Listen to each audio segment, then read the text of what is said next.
Hi, Andy. I love you.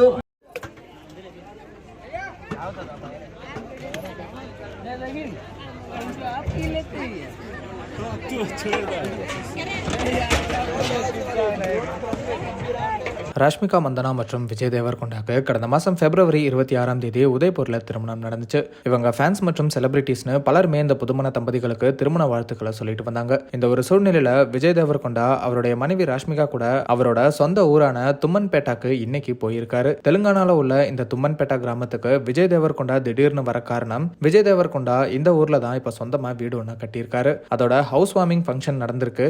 அப்போ சொந்த ஊர் மக்கள் விஜய் தேவர்கொண்டா மற்றும் ராஷ்மிகா மந்தனாக்கு தடபுடலா வரவேற்பு கொடுத்திருக்காங்க.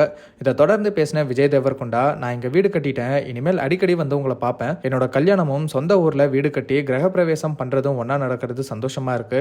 இந்த ஊர்ல தான் உங்க முன்னிலையில என்னோட தம்பிக்கு கல்யாணம் நடக்கும். இந்த கிராமத்துக்காக நான் நிறைய பண்ண வேண்டி இருக்கு. இந்த கிராமத்தை முன்னேற்றுவோம். என்னோட தேவர்கொண்டா ஃபவுண்டேஷன் மூலமா இங்க இருக்கிற 44 கவர்மெண்ட் ஸ்கூல்ஸ்ல படிக்கிற 9வது மற்றும் 10ஆம் வகுப்பு மாணவ மாணவிகளுக்கு ஸ்காலர்ஷிப் தர இருக்கேன் அப்படின்னு விஜய் தேவர்கொண்டா ரொம்ப எமோஷனலா அவரோட சொந்த ஊர்ல பேசியிருக்காரு.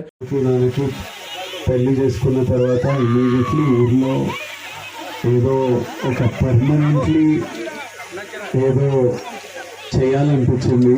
సో ఈ సంవత్సరం నుంచి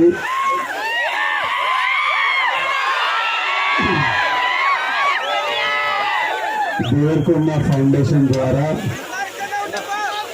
300 ఉంటుంది దూరం. ఈ సంవత్సరం నుంచి అచ్చంపేట్ డివిజన్లో ఉన్న ప్రతి గవర్నమెంట్ స్కూల్లో 9th and 10th క్లాస్ పిల్లలకు స్కాలర్షిప్ స్టార్ట్ చేస్తున్నాము.